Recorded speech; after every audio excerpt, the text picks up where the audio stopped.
Price Lord. கிறிஸ்துவில் பிரியமானவர்களே, இயேசு ஆண்டவர் எப்படி நாம் சோர்ந்து போகாமல் எப்போதும் ஜெபம் பண்ண வேண்டும் என்று லூக்கா 18ஆம் அதிகாரத்தில் அது குறித்து ஒரு ஓமையை சொல்லியிருக்கிறார். நிறைய பேருக்கு இது ரொம்ப எளிதாக புரியக்கூடிய ஒரு ஓமை. ஆனால் ஒரு சில நபர்கள் இந்த ஓமையில் இருக்கக்கூடிய ஒரு சில காரியங்களை தவறாக புரிந்து கொள்கிறபடினாலே அவர்கள் சோர்ந்து போகாமல் ஜெபிக்கிறதற்கு பதிலாக சோர்ந்து போகிறார்கள், பின்வாங்கி போகிறார்கள். ஜெப வாழ்க்கையில் ஒரு பின்மாற்றம். இன்றைக்கு நாம் இந்த உண்மையை தெரிந்து கொள்ள வேண்டிய விதத்தில், புரிந்து கொள்ள வேண்டிய விதத்தில் நாம் புரிந்து கொள்ள போகிறோம். நான் உங்களுக்கு சொல்லுகிறேன், பரிசுத்த ஆவியானவர் நிச்சயமாகவே இந்த செய்தியை கேட்கக்கூடிய ஒவ்வொருவரையும் மிகுந்த சந்தோஷத்தினால, ஆறுதலினால, முக்கியமாக மிகுந்த உற்சாகத்தினால, தொடர்ந்து சோர்ந்து போகாமல் ஜெபிக்கிறதுக்கு உண்டான உற்சாகத்தினால உங்களை நிரப்ப போகிறார். நாம் லூக்கா 18ஆம் அதிகாரம் 1 முதல் 6 வரையிலான வசனங்களை நான் வேகமாக வாசிக்க போகிறேன். ஆனால் கவனமாக கேளுங்க, ஏன்னா இதில் இருந்து தான் நாம் செய்தியை பார்க்க போகிறோம். சோர்ந்து போகாமல் எப்போதும் ஜெபம் பண்ண வேண்டும் என்பதை குறித்து அவர்களுக்கு ஒரு ஓமையை சொன்னார். ஒரு பட்டணத்திலே ஒரு நியாயாதிபதி இருந்தான். அவன் தேவனுக்கு பயப்படாதவனும் மனுஷரை மதியாதவனுமாய் இருந்தான். அந்த பட்டணத்திலே ஒரு விதவையும் இருந்தால், அவள் அவனிடத்தில் போய், எனக்கும் என் எதிராளிக்கும் இருக்கிற காரியத்தில் எனக்கு நியாயம் செய்ய வேண்டும் என்று விண்ணப்பம் பண்ணினாள். வெகு நாள் வரைக்கும் அவனுக்கு மனதில்லாதிருந்தது. பின்பு அவன், நான் தேவனுக்கு பயப்படாமலும் மனுஷரை மதியாமலும் இருந்தும் இந்த விதவை என்னை எப்போதும் தொந்தரவு செய்கிறபடினால் இவள் அடிக்கடி வந்து என்னை அலட்டாதபடி இவளுக்கு நியாயம் செய்ய வேண்டும் என்று தனக்குள்ளே சொல்லி கொண்டான் என்றார். பின்னும் கர்த்தர் அவர்களை நோக்கி, அநீதியுள்ள அந்த நியாயாதிபதி சொன்னதை சிந்தித்து பாருங்கள் அப்படின்னு சொன்னார் ஏசாண்டவர். இன்னைக்கு நாம் அதை தான் செய்ய போகிறோம். நாம் சிந்தித்து பார்க்க போகிறோம். நாம் இதில் வாசித்தோம் இல்லையா, ஒரு நியாயாதிபதி இருக்கிறான். அங்கே அவனிடத்தில் போயிட்டு ஒரு விதவை தொடர்ந்து போராடுறா, தனக்கு நியாயம் கிடைக்க வேண்டும் என்று. கடைசியாக ஒரு கட்டத்தில் அவன் மனசு மாறி, சரி ஓகே உனக்கு நியாயம் செய்கிறேன் அப்படின்னு சொல்லிட்டு மனமிறங்கி வரான். சரிங்களா, இதுதான் இந்த ஓமையானது. இந்த ஓமையை படித்த உடனே நமக்கு என்ன தோணுது? ஓகே, ஆண்டவர் சோர்ந்து போகாமல் ஜெபிக்கிறது எப்படின்னு இந்த ஓமையில் கற்றுக் கொடுத்துருக்கிறாரு. ஆகவே நாம் சோர்ந்தே போகக்கூடாது. நாம் தொடர்ந்து ஜெபம் பண்ணணும், தொந்தரவு பண்ணணும், தொல்லை கொடுக்கணும், டார்ச்சர் பண்ணணும் ஆண்டவரை. ஏன்னாக்கா 5ஆம் வசனம் அப்படி தான் சொல்லுது, இந்த விதவை என்னை எப்போதும் தொந்தரவு செய்கிறபடினால் இவள் அடிக்கடி வந்து என்னை அலட்டாதபடிக்கு வாழ்க்கையை வெறுத்து போய் இவளுக்கு நியாயம் செய்ய வேண்டும் என்று தனக்குள்ளே சொல்லி கொண்டான். ஸோ நாம் என்ன நினைக்கிறோன்னாக்கா, நாம் கூட ஆண்டவரை டார்ச்சர் பண்ணணும், தொந்தரவு பண்ணணும். ஒரு கட்டத்தில் அவரே என்னை இவங்க சும்மா டிஸ்டர்ப் பண்ணிட்டு இருக்கிறாங்கன்னு சொல்லிட்டு அவர் வெறுத்து போயிட்டு நாம் கேட்குறத கொடுத்துடணும். நாம் சோர்ந்து போகாமல் ஜெபம் பண்ணணும். எந்த அளவுக்குனாக்கா, கடவுளே சோர்ந்து போய் விட்டா போதும்னு சொல்லிட்டு கொடுத்துட்டு போயிடணும். அந்த அளவுக்கு நாம் ஜெபிக்கணும். அதுக்காக எந்த எக்ஸ்டெண்டுக்கு வேணால் போகலான்னு சொல்லிட்டு இப்படி நினச்சிக்கிட்டு நாம் போராடிட்டு இருக்கிறோம். உங்களுக்கு எல்லாம் ஒரு ஓல்டு ஸ்டோரி சொல்கிறேன் கேளுங்க. ஒரு பெரிய கிரவுண்டில் ஒரு கன்வென்ஷன் ப்ரேயர் கூட்டம் நடக்கிறதுக்கான ஆயத்தெல்லாம் பண்ணிட்டுருக்குறாங்க. ஒரு பெரிய ஸ்டேஜ் போட்டு வேலையெல்லாம் நடந்துட்டு இருக்குது. ஸ்பீக்கர்ஸ்லாம் வச்சுட்டாங்க. அந்த ஸ்டேஜில் எலக்ட்ரிஷியன்ஸ்லாம் வேலை செஞ்சுட்ருக்குறாங்க. இவர்களை எல்லோரையும் மேற்பார்வை பார்க்கறதுக்காக 2 பாஸ்டர்ஸ் வந்து அந்த ஸ்டேஜில் நின்றுட்டுருக்குறாங்க. நின்றுட்டுருக்கும் போது அவங்களுக்குள்ளே பேசிக்கிறாங்க, வல்லமையான ஜெபம்னா என்னன்னு சொல்லிட்டு. ஒரு பாஸ்டர் இன்னொரு பாஸ்டர்கிட்ட சொல்கிறாரு, பாஸ்டர், வல்லமையான ஜெபம் எப்படி தெரியுங்களா, நான் எப்படி பண்ணுவேனாக்கா, அப்படியே டோட்டல் சரண்டர் அப்படியே சாஷ்டாங்கமாக விழுந்து ஆண்டவரே அப்படி சொல்லி அப்படியே விழுந்து ஜெபம் பண்ணுவேன், அதுதான் வல்லமையான ஜெபம் அப்படின்னு அவர் சொன்னார். பக்கத்தில் இருக்கிற பாஸ்டர் சொன்னார், என்ன பாஸ்டர், அப்படியே நல்லா ஈஸியாக படுத்துக்கிட்டு ஜெபம் பண்ணுறது வல்லமையான ஜெபமா? அது இல்லை, முட்டி காய்ச்சிடணும், முட்டி பேந்துடணும், முழங்கால் ஜெபம், வலிக்க அப்போ தான் ஆண்டவர் மனம் இறங்குவார், அதுதான் வல்லமையான ஜெபம் சொல்லிட்டு அவர் பங்குக்கு அவர் சொன்னார். இதை கேட்டுட்டு இருந்த எலக்ட்ரிஷியன் பார்த்து, இவங்க 2 பேரும் பார்த்து சிரித்தான். அவன் சொன்னான், பாஸ்டர்ஸ் நீங்கள் 2 பேருமே தப்பு. அவங்களுக்கு தூக்கி வாரி போட்டுச்சு. என்னப்பா சொல்கிறேன், தலைக்கீழாக நின்று ஜெபம் பண்ணுறது தான் வல்லமையான ஜெபம். அவன் சொன்னான், நான் ஒரு முறை 10வது மாடியில் வேலை செஞ்சுட்டு இருக்கும் போது கால் தடிக்கு விழுந்துட்டேன். நல்ல வேலையாக ஒயர்லாம் காலில் சிக்கிக்கிட்டு நான் தலைக்கீழாக தொங்கிட்டு இருக்கும் போது, எசப்பா என்னை காப்பாற்றுங்கன்னு சொல்லி ஜெபம் பண்ணேன். என்னை காப்பாற்றிட்டாங்க.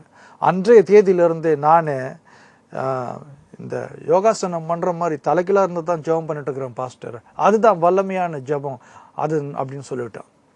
அது மாதிரி தான் இன்றைக்கு நாம் பண்ணிட்டு இருக்கிறோம். ஆவிக்குரிய ஜீவியத்தில் போட்டி போட்டுக்கிட்டு நாம் ஆண்டவரை தொந்தரவு செய்கிறதா இல்லை அவருடைய மனசை நாம் உருக்குறதா நினச்சிக்கிட்டு நாம் ஜெபம் செஞ்சுட்டு இருக்கோம். காரணம், நாம் இந்த ஊமையை ஒரு சில பேர் தவறாக எடுத்துக்கொள்கிறார்கள். 4ஆம் வசனம் சொல்லுது, வெகு நாள் வரைக்கும் அவனுக்கு மனதில்லாத இருந்தது. பாருங்க, ஆண்டவர் கூட இப்படிப்பட்டவர் தான். வெகு நாள் வரைக்கும் அப்படி அவர் கல் நெஞ்சுக்காரர். நம்ம என்னத்தான் ஜெபம் பண்ணாலும் அவ்வளோ சீக்கிரத்தில் கொடுக்க மாட்டார் ஆண்டவர்.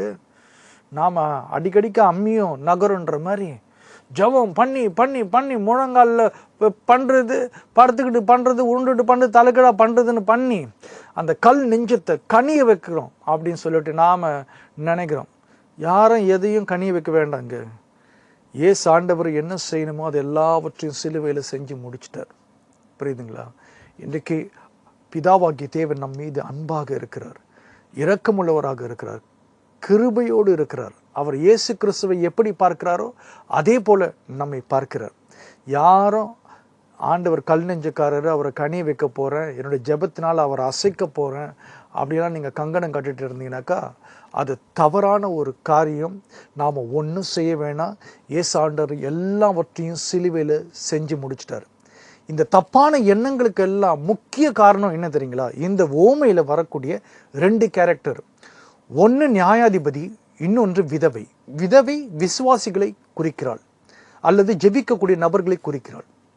இன்னொன்று நியாயாதிபதி.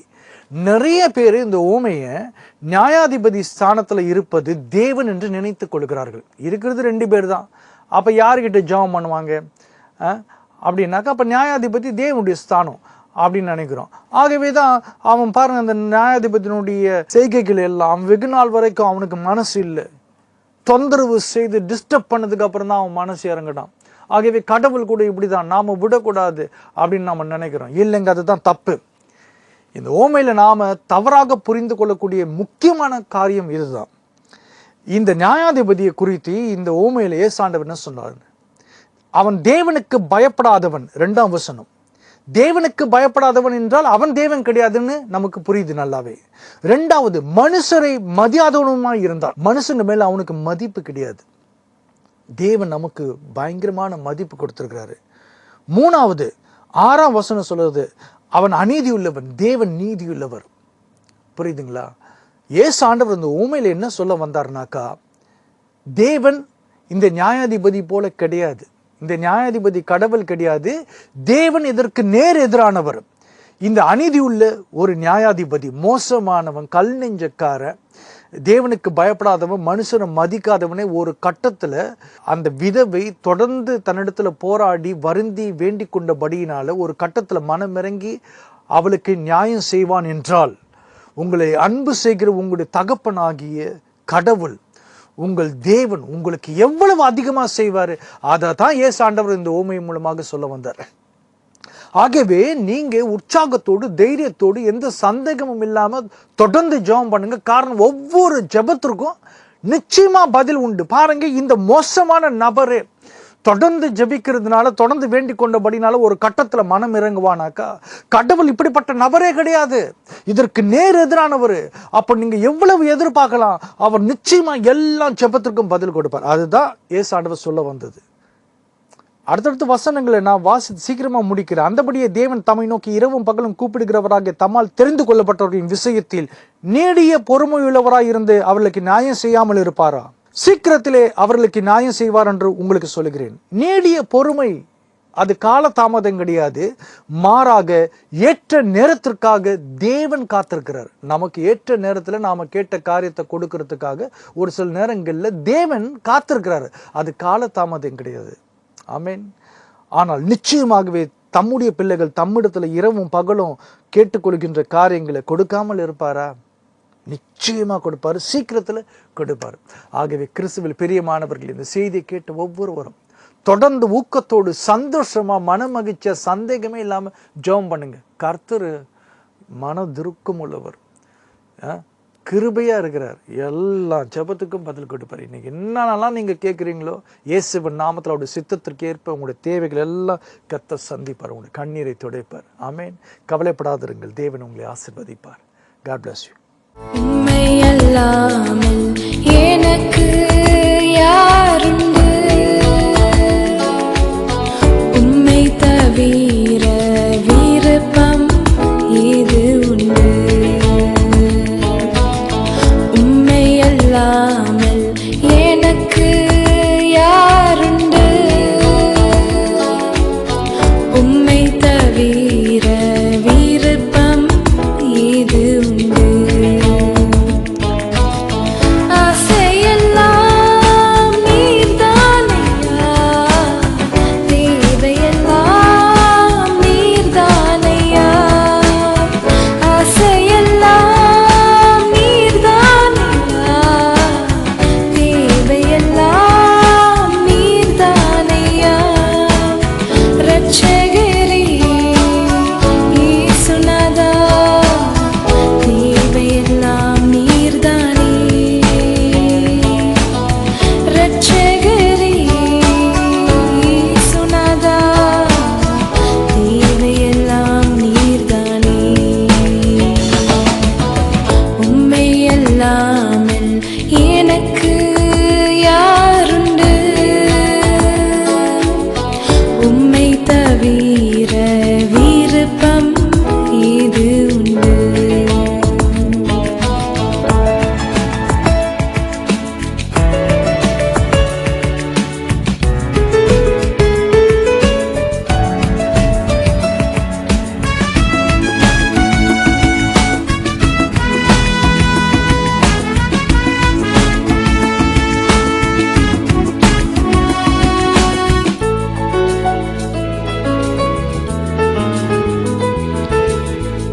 இதய கண்மலை நீர்தானையா, உரிய பங்கும் நீர்தானையா.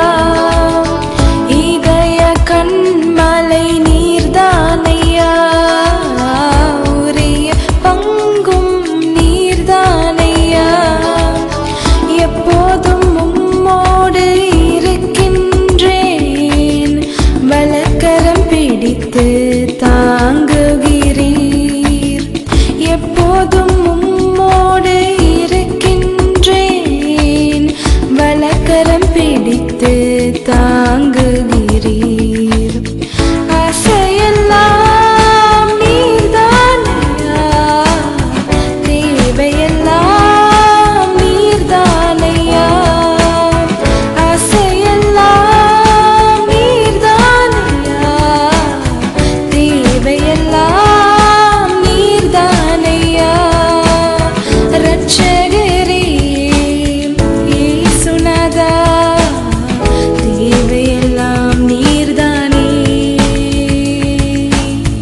ரட்சகரே இயேசுநாதா, தேவையெல்லாம் நீர்தானே. கிறிஸ்து ஆறுதலின் தேவன் ஊழியங்கள் கடந்த 20 ஆண்டுகளுக்கு மேலாக இயேசுவினுடைய நற்செய்தியை அநேகருக்கு அறிவிக்கும் பணியில் இருந்து வருகிறது. நீங்களும் எங்கள் மாதாந்திர கூட்டங்களுக்கு வந்து கலந்து கொள்ளும்படி அன்புடன் அழைக்கின்றோம். ஜெப விண்ணப்பங்கள் இருந்தால் எங்களை தொடர்பு கொள்ளலாம். இயேசு கிறிஸ்து கொடுக்கக்கூடிய ஆறுதலையும் ஆத்ம ரட்சிப்பையும் அநேகருக்கு பகிர்வோம். கர்த்தர் உங்களை ஆசீர்வதிப்பாராக.